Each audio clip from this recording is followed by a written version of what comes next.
తెలుగు జానపద కథల్లో అత్యంత ఆసక్తికరమైన అద్భుతాలతో నిండిన గాథలలో ఒకటి బాలనాగమ్మ కథ. ప్రేమ, పతిభక్తి, మాయలు, శాపాలు, దుష్టశక్తులతో నిండిన ఈ అద్భుత గాథను ఇప్పుడు మనం తెలుసుకుందాం. పూర్వకాలంలో భూచక్రపురం అనే మహానగరాన్ని రాజధానిగా చేసుకుని నవభోజుడు అనే రాజు పరిపాలన సాగించేవాడు. ఆయన ధర్మపరుడు, న్యాయపరుడు.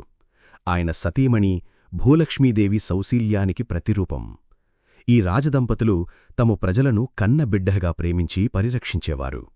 ప్రజలు వారిపై అపారమైన మమకారంతో ఉండేవారు. కాని ఆ పుణ్యదంపతులకు ఒకే ఒక్క లోటు: సంతానం లేకపోవడం. పిల్లల కోసమని వారు చేయని పూజలేదు, దర్శించని క్షేత్రం లేదు, మునగని తీర్థం లేదు. అయినా వారి కోరిక తీరలేదు. ఇలా రోజులు గడుస్తుండగా ఒకరోజు రాణి చెలికత్తె ఒక వార్త చెప్పింది. తమ ఊరికి జటంగముని అనే మహిమాన్విత సిద్ధుడు వచ్చాడని, అతన్ని వేడుకుంటే సంతానం కోసం వ్రతాన్ని ఉపదేశిస్తాడని తెలిపింది. ఆ మాట విన్న రాణి వెంటనే తన పరివారంతో కలిసి అతన్ని దర్శించింది. సంతానం లేకపోవడం వల్ల తన బాధను వినిపించింది. అప్పుడు జటంగముని కళ్ళు మూసుకుని ధ్యానం చేసి ఇలా అన్నాడు: మహారాణి, మీ విధి చాలా విచిత్రం. నాగేంద్రుణ్ణి నియమపూర్వకంగా ఆరాధిస్తే సంతానం తప్పకుండా కలుగుతుంది. కాని మగపిల్లవాడు పుడితే మహారాజు మరణిస్తాడు. ఆడపిల్ల పుడితే నీవే మరణిస్తావు. ఈ నిర్ణయం మారదు. నీకు ఏ సంతానం కావాదో చెప్పు. ఈ మాటలు రాణి హృదయాన్ని కలచివేశాయి. కాని కాసేపటికే ధైర్యం తెచ్చుకుని, మహాత్మా, నాకు ఆడపిల్లలే కావాలి. నా భర్త సుఖంగా ఉంటే నాకు అదే చాలు అని అంది. ఆమె భక్తికి ఆనందించిన జటంగముని నాగేంద్ర వ్రతాన్ని వివరంగా చెప్పి, ఈ వ్రతంలో చిన్న తప్పు కూడా చెయ్యకూడదు.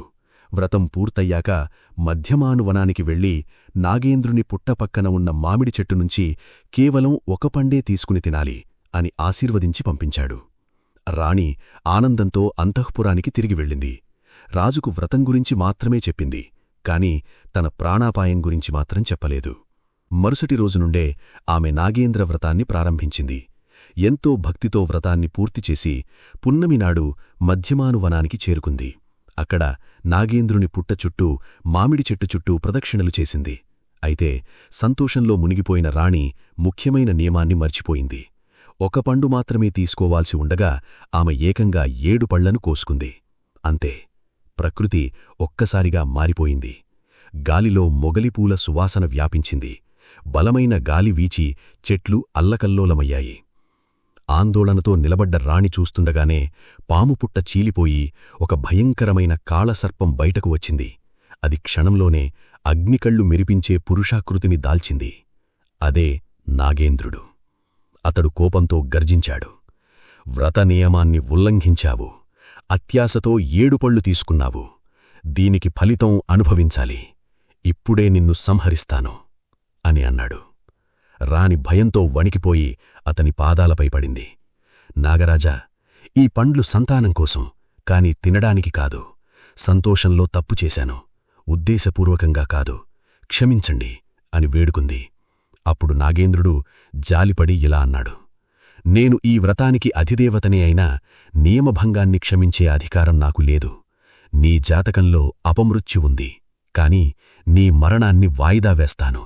9 మాసాలు నిండగానే 7 కుమార్తెలు పుడతారు. 6 నెలలు వారితో గడుపు. తరువాత నా కాటు తప్పదు అని చెప్పి అంతర్ధానమయ్యాడు. కాలం గడిచింది.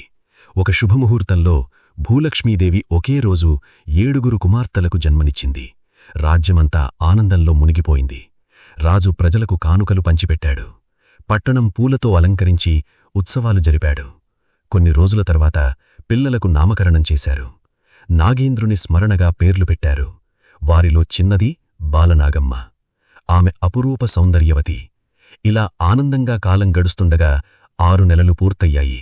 గడువు దగ్గరపడుతుండగంతో రాణి హృదయం దుఃఖంతో నిండిపోయింది. చివరకు నిజాన్ని రాజుకు చెప్పింది. ఈ విషయం విన్న నవభోజుడు కుంగిపోయాడు. వెంటనే మంత్రులను పిలిపించి రక్షణ చర్యలు తీసుకున్నాడు. రాణిని ఒంటిస్తంభమేడలో ఉంచి చుట్టూ అగ్నివలయం ఏర్పాటు చేశాడు. సైన్యంతో కఠిన కాపలా పెట్టాడు. మంత్రగాళ్లతో పూజలు చేయించాడు. ముంగీసలు గద్దలు వదిలించాడు. పాములను పట్టేవారిని నియమించాడు. అన్ని విధాలుగా రాణిని రక్షించేందుకు ప్రయత్నించాడు. కాని విధి నిర్ణయం తప్పలేదు. గడువు రాగానే నాగేంద్రుడు బయలుదేరాడు. రాజు చేసిన ఏర్పాట్లను చూసి చిరునవ్వు నవ్వుకున్నాడు. అప్పుడే అగ్నివలయం మధ్యనుంచి సర్పాకారపు పొగ పైకి లేచి మేడలోకి ప్రవేశించింది. ఆ పొగ నాగేంద్రుని రూపాన్ని దాల్చింది.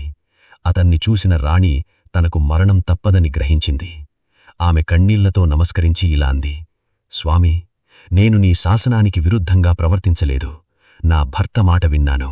ఇక శాంతిగా మరణిస్తాను. నీ చేతిలో మరణించడం నా అదృష్టం అని అంది. ఆమె భక్తికి ఆనందించిన నాగేంద్రుడు, మహారాణి, నువ్వు ఉత్తమురాలివు. జననం మరణం విధి నిర్ణయం, దాన్ని ఎవ్వరూ మార్చలేరు. అయినా నేను నీకొక మహోపకారం చేస్తాను. ముందు ముందు నీ పిల్లలు పడరాని పాట్లు పడబోతున్నారు. ఆ సమయంలో నీవే వారిని కాపాడుకోవాలి. నీవు మరణించినప్పటికీ నీ బిడ్డల్ని కాపాడుకునే శక్తిని నీకు ప్రసాదిస్తాను అని చెప్పి ఆమెను కాటువేసి అదృశ్యమయ్యాడు. ఆమె కేవుమని కేకవేసి క్షణంలోనే ప్రాణాలు విడిచింది. ఆ కేక విన్న రాజు, మంత్రులు లోపలికి పరుగెత్తి వచ్చేసరికి సర్పరూపపు పొగ బయటకు వెళుతోంది. నవభోజుడు భార్య శరీరంపై పడిపోయి ఆర్తిగా విలపించాడు. మంత్రుల ఓదార్పుతో తేరుకుని ఆమెకు అంత్యక్రియలు నిర్వహించాడు. ఆ రోజునుండి నవభోజుడు తన 7 కుమార్తెలకు తల్లి, తండ్రి అన్నీ తానే అయ్యి వారిని ప్రేమగా పెంచసాగాడు. తన పిల్లలను కాపాడేందుకు ఒక తల్లి ఆత్మ ఇంకా ఎలా పోరాడింది? మాణిక్యాలదేవి కుట్రలు వెనుక ఇంకెన్ని భయంకర రహస్యాలు దాగియున్నాయి? బాలనాగమ్మ జీవితాన్ని మార్చబోయే ఆ మహాప్రమాదమేమిటి? తరువాత భాగాల్లో ఈ గాథ ఎలాంటి ఊహించని మలుపులు తిరిగిందో తెలుసుకోవాలంటే ఈ ఆసక్తికరమైన కథకు కొనసాగింపుగా పార్ట్ 2లో మళ్ళీ కలుద్దాం.